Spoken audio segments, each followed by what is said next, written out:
Kalau awalnya nikah muda itu jujur karena impulsif sih. Impulsif ya. Jadi orang-orang mah impulsif beli skincare ya. Aku impulsifnya nikah. Karena ya waktu itu kan Pacarannya lama waktu itu? enggak sih, sebentar. Waktu itu masih masa kuliah. Kan tahun 2012 ya. Waktu itu lagi musimnya nih nikah muda. Jadi di kampusku juga lagi musim banyak yang nikah muda kan. Jadi yaudah karena waktu itu masih muda, in love. Jadi kayaknya nikah tuh lucu gitu ya. Terus ya udah nikah. Terus pada akhirnya, oh ternyata nikah tuh kayak gini ya. Ternyata not really sweet nih. Oh iya. Jadi ternyata kayaknya pernikahan belum cocok nih buat aku. Jadi ya kalau diterusin lagi nggak bisa. Jadi ya udah mending cerai aja.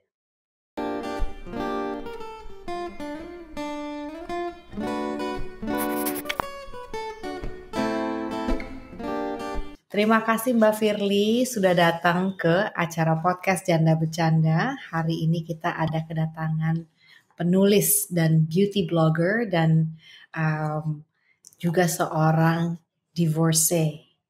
Ini katanya yang digunakan adalah divorcee in lieu of janda. Nah, kita dengar nih ceritanya nih dari Mbak Firly-nya nih. Kenapa pentingnya untuk menggunakan kata divorcee untuk Mbak Firly? Dan saya mau memperkenalkan juga nih bukunya, ya, Life as Divorcee. Oke, berhubungan dengan ini. Oke, saya langsung aja nih sama Mbak Firly untuk dibahas ya Mbak ya. Oke, pertama keren banget nih, sukses dalam satu buku ini. Ini buku kecil, ringkes tapi padat ya. Ini kayak cabai rawit. Jadinya pedes, jadinya banyak isinya. Banyak isinya ya. Ini 138 halaman, termasuk isinya adalah dari pengalaman pribadinya Firly sebagai seorang janda. Dan juga ceritanya Firly kenapa tidak mau menggunakan kata-kata janda tapi instead menggunakan kata divorcee. Dan Firly itu adalah seorang single mom dan tinggalnya di mana sih Mbak Firly? Aku di Semarang. Oh oke, berasal di Semarang.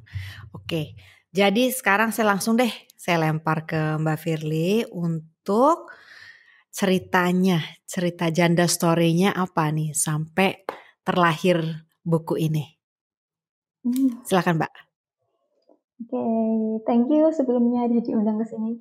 BTW ini tuh podcast pertamaku, jadi aku akan agak kagok dan nervous. Maaf ya. Oh, janganlah. Karena kenapa kan kita kan cuma ngobrol-ngobrol aja dan santai. Ini kan cuma obrolan relax. Silakan Mbak Firly. Oke, firstly, kenapa aku pakai divorcee? Karena dari stigma. Orang kalau dengar kata janda, itu kan kesannya apa ya, kayak negatif banget. Terus ada yang bilang identik dengan gatel, terus gampangan, murah gitu kan. Dan buku itu awalnya dari blogku yang kutulis tahun 2018 kalau nggak salah, atau 2017 ya. Pokoknya udah cukup lama sih. Dan waktu itu belum seberani sekarang. Jadi kalau sekarang aku udah biasa aja nih pakai kata janda. Jadi kalau ditanyain orang udah nikah apa belum? Jawabannya udah pernah gitu kan, janda gitu. Kalau dulu tuh kayak aku nggak bisa bilang janda, jadi kayak ya divorcee aja gitu, biar kelihatannya lebih halus. Padahal ya itu kayak melanggengkan stigma sendiri nggak sih? Kalau menggunakan kata janda apa tidak menggunakan kata janda? Ya karena waktu itu masih belum berani aja pakai kata janda, kayak risih aja gitu. Karena ya stigma itu sih. Tapi kalau sekarang udah baik-baik aja pakai janda. Oke, sekarang udah mulai terbiasa gitu ya, atau sudah tidak merasa udah semakin jauh dari rasa ketidaknyamanannya yang ada di awal. Dan memang mungkin boleh dimaklumin ya, saya wah kalau saya di podcastnya memang emang brandnya janda bercanda, jadinya kita nggak pernah ada rasa malu di sini untuk memeluk ke titel janda karena artinya pernah menikah dan atau suaminya jadi almarhum atau bercerai. Itu hanya murni status itu saja yang dipikirkan dengan nama janda. Jadi kalau kita mau memberikan kuasa untuk apakah itu artinya seorang janda, ya kita harus berani untuk mengatakan untuk saya janda itu artinya bisa menjadi orang tua tunggal yang mengurus anak, solo fighter yang berjuang Betul. untuk nasib sendiri. Jadi akhirnya semakin kita menjauh juga dari mungkin ketakutan dan kecemasan ya antara reputasi yang kurang Hmm. baik, semakin lama semakin Yes. ya orang lain juga bisa menerima, oh ya enggak kok, lihat aja Firly, cantik, pinter, dan bersahaja, makanya nggak ada sesuatu Ah, pun ya yang ampun, jelek, aku jadi sombong. nggak ada sesuatu pun yang jelek mengenai Firly sebagai seorang janda ataupun sebagai divorcee, mungkin gitu ya. Tapi juga yang saya suka kenapa ini dari titelnya Life as Divorcee, karena juga buku ini memang bilingual. Jadi memang bahasa Indonesia campur bahasa Inggris. Jadi um, menggambarkan ya budaya kita yang sekarang sudah luas ya menggunakan masukan opini budaya barat, pengertian juga yang terbuka, walaupun tetap ada um, sangat unsur Indonesia, tapi tetap juga ada masukan yang wawasan yang lebih luas. Jadi saya rasa bagus itu juga titelnya itu dalam bahasa Inggris karena menggambarkan ceritanya yang duality mengenai Firly sendiri. Um, saya ada nih beberapa catatan ya. Hmm. Beberapa catatan. Di sini saya baca bahwa Firly ini, ya lihat aja itu di videonya masih muda banget. Jadi waktu itu kapan dong menikahnya ini aja masih di videonya aja masih muda. Bercerai tahun 2000 berapa, Firly? 2000, kayaknya resminya kalau nggak salah inget tahun 2017 ya, atau 16. 2017, 2016. Walaupun sekarang pandemi nggak berasa ya, tahun berlalu cepat sekali, tapi 2017 jadi sebetulnya udah 4 tahun yang lalu lah kurang lebih ya. Dan di ceritanya ini kalau saya nggak salah tangkep rangkumannya menikah di umur 21, bercerai di umur 25. Oke, jadi masih muda Yes. Bang. Dan orang tua tunggal anaknya sekarang umur atau at least pada saat publikasi anaknya umur 7 tahun. Kalau Ah ya, sekarang sekarang umur 7 tahun. anak sekarang umur 7 tahun. Oke. Yes. Jadi boleh diceritakan sedikit Mbak mengenai itu pernikahannya memang memang Firly cerita di buku itu, tapi untuk yang belum membaca dan untuk yang mendengarkan, kenapa menikah muda dan lalu kenapa memutuskan untuk bercerai? Karena ceritanya dimulai dengan langsung pada saat ini keputusan sudah tekad dan sudah bulat untuk bercerai, tapi kenapa Nah, bercerainya? kalau awalnya nikah muda itu jujur karena impulsif sih. Hmm. Impulsif ya. Jadi orang-orang mah impulsif beli skincare ya. Aku impulsifnya nikah. Karena ya waktu itu kan Pacarannya lama waktu itu? enggak sih sebentar. Waktu itu masih masa kuliah. Kan tahun 2012 ya. Waktu itu lagi musimnya nih nikah muda.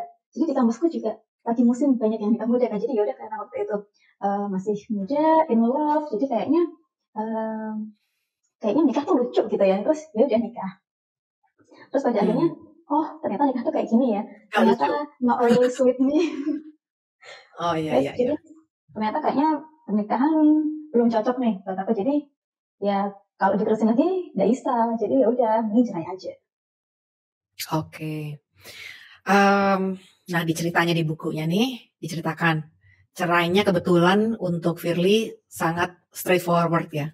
Jadi di pengadilan agama begitu memasukkan kasus berkas itu dan pada saat sidang di depan hakim makan waktu hanya 5 menit.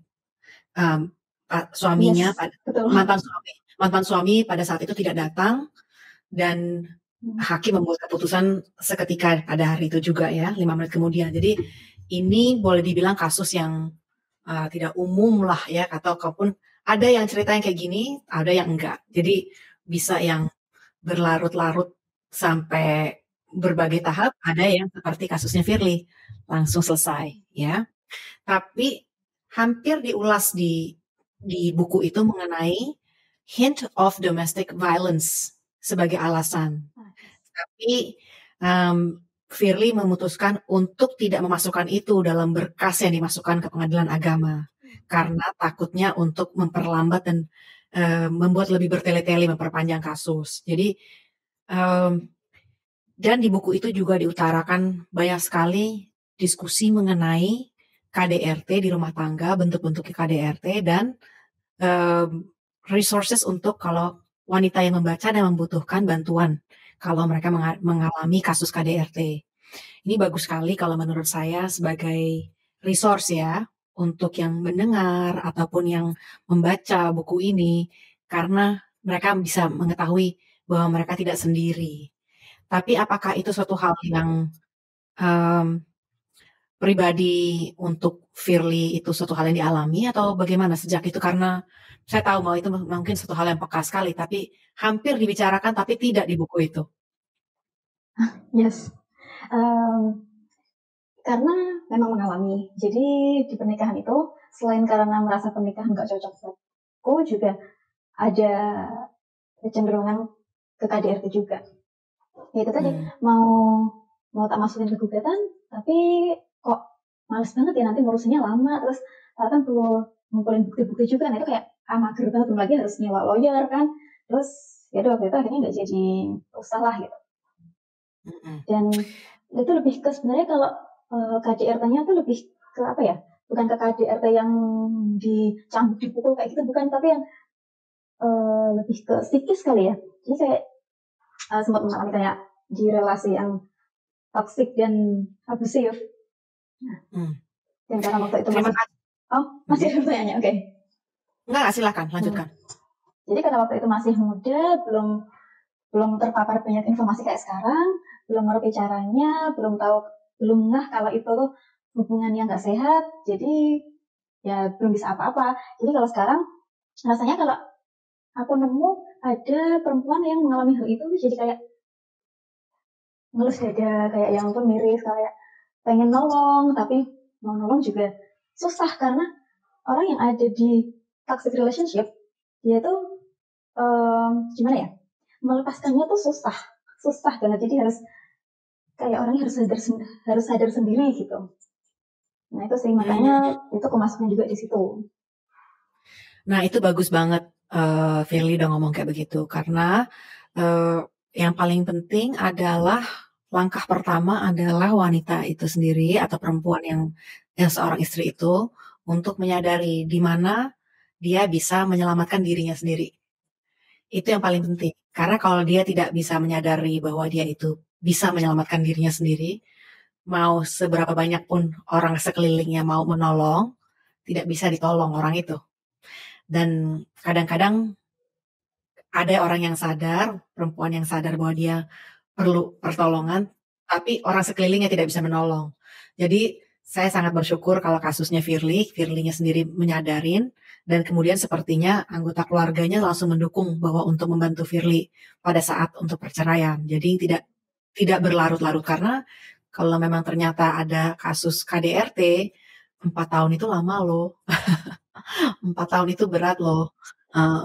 Untuk siapapun juga. Itu yang sering kali di podcast Janda Bercanda itu dibahas.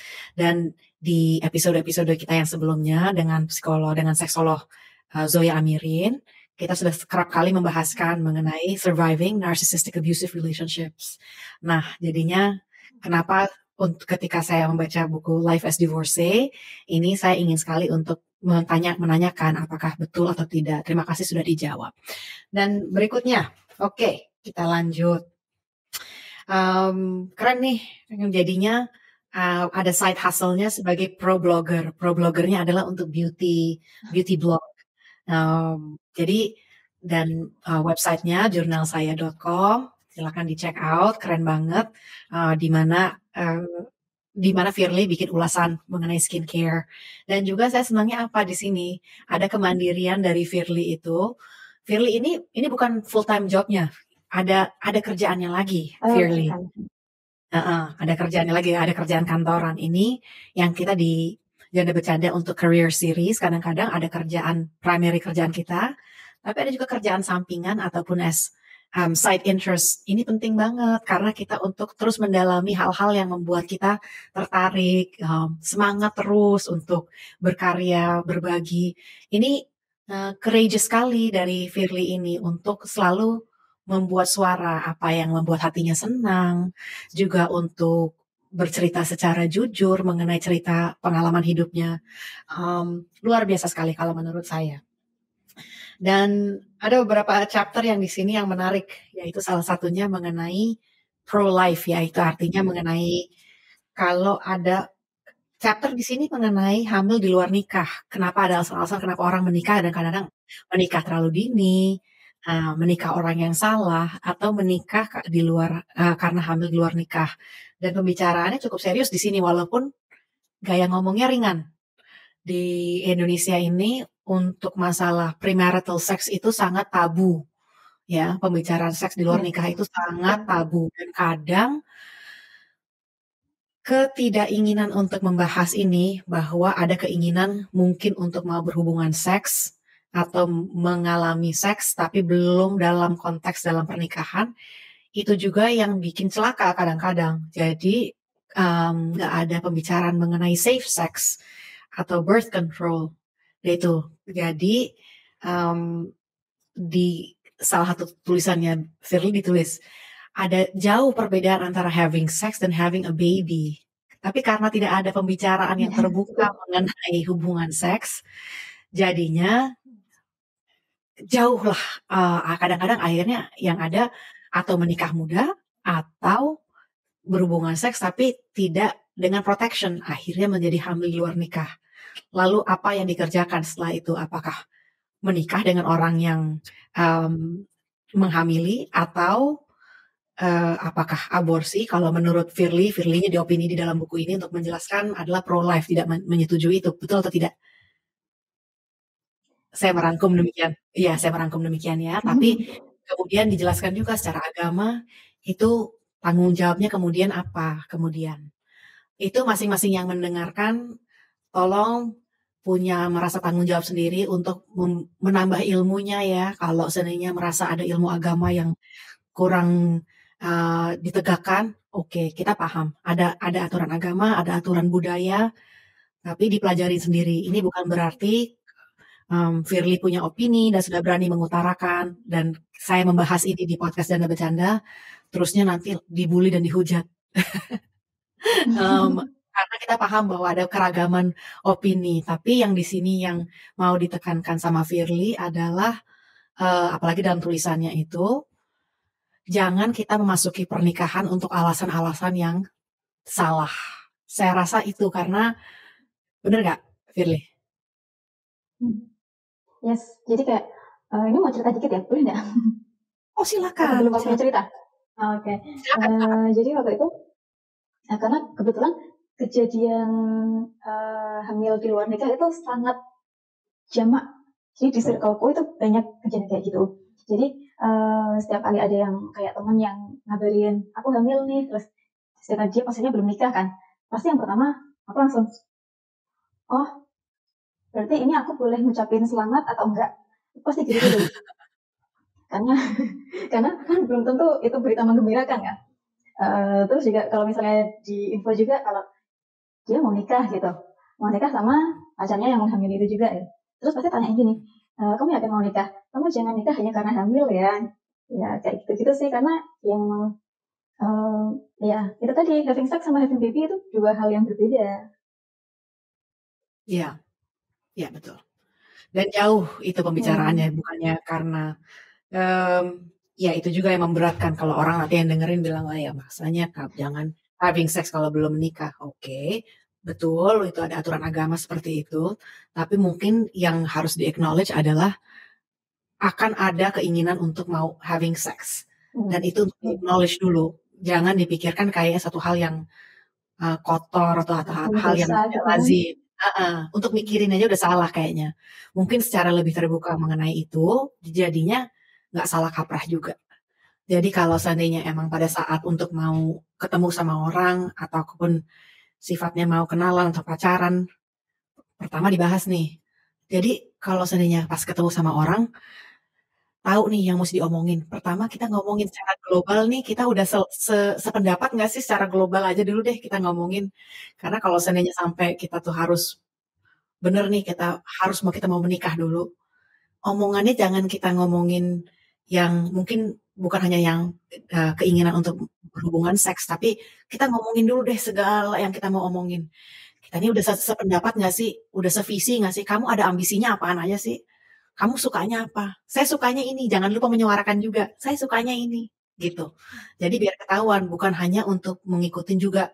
Apalagi untuk perempuan yang mendengarkan, oh visinya orang laki saya dukung. Tapi visi saya sendiri saya belum punya dan saya tidak tahu. Nah, di sini nih pentingnya. Firly sudah nulis nih di buku ini. Ya, itu juga tanggung jawabnya perempuan untuk tahu dirinya sendiri. Apa yang kamu suka? Apa yang kamu suka? Jangan nanti nyalahin orang juga di tengah jalan. Kok saya merasa saya dibungkam? Ya kamunya nggak pernah ngomong juga kamu mau sukanya apa. Dan dari awal kamu harus rajin-rajin bisa menyuarakan. Makanya bagus nih kalau untuk yang mendengarkan, coba ikutin apa yang Firly udah kerjain. Bikin blog, bikin vlog. Cari tahu kamu bikin blognya apa. Nggak mesti beauty blog kayak Firly. Firly sukanya bloggingnya mengenai beauty. Tapi kalau kamu sukanya hal yang lain, umpamanya untuk masak, untuk menjahit, untuk engineering, nggak mesti hal-hal kecawean juga. Mengenai hal-hal politik, ngomongin. Coba kita dengar suara kamu. Apa yang kamu mau ngomongin? Biar kita juga tahu siapa. Dan yang orang laki yang kenalan sama perempuan yang mendengarkan, baik tua ataupun muda. Terutama yang muda-muda ya. Kalau yang udah tua apalagi, jangan kalau udah cerai, udah ada kesempatan ini untuk mencari jati diri, jangan nggak dikerjakan. Ini nih, kutipan di depannya. Semua daftar kerugian bercerai itu kalah oleh satu hal, mendapatkan lagi hidup saya. Tuh ya, udah ditulis tuh di covernya ya, mendapatkan lagi hidup saya tuh. Jadi apalagi kalau yang udah bercerai, ini kesempatannya untuk kita berkarya, punya sesuatu hal kreasi yang baru. Nah, mungkin sekarang saya kasih ini deh kesempatan untuk Firly untuk nambah lagi dari yang kita bahas tadi, apalagi kira-kira yang mau ditambah? Tentang apanya nih? Apa aja kalau yang menurut Firly satu hal yang penting yang mesti mau disampaikan dari pengalamannya Firly ke perempuan lain yang mendengarkan apa? Itu aja sih. Soal pernikahan ya.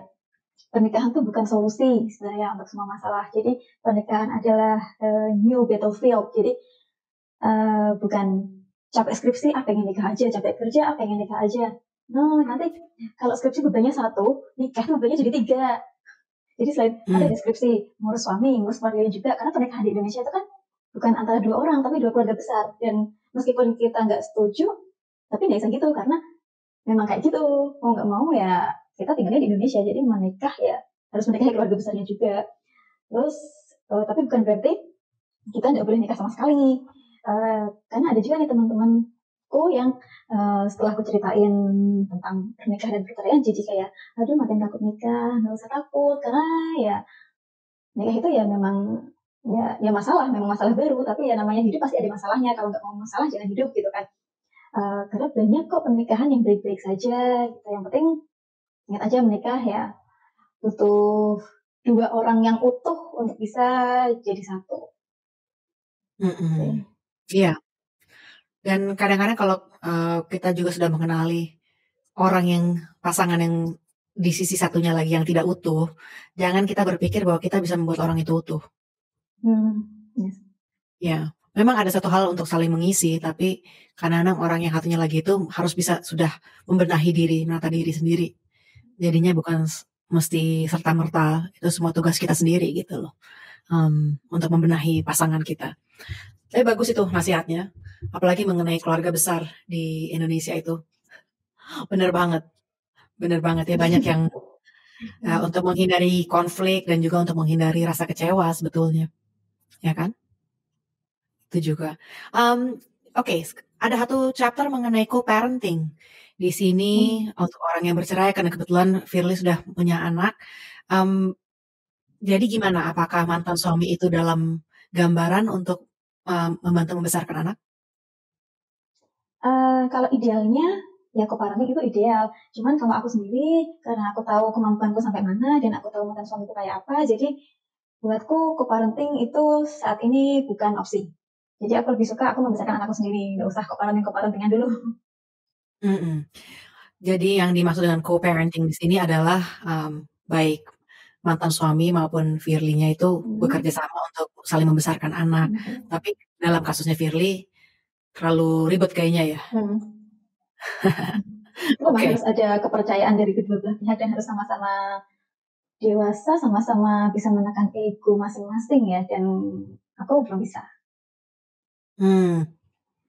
Ya, jadi masalahnya belum terselesaikan ya. Baguslah itu untuk kalau saya sudah bisa jujur dan honest untuk apa yang ada masalahnya. Ya semoga itu ada jalan keluarnya karena ya, itu kan satu hal yang dinamis ya, terus berubah. Satu hal yang terus berubah. Oke.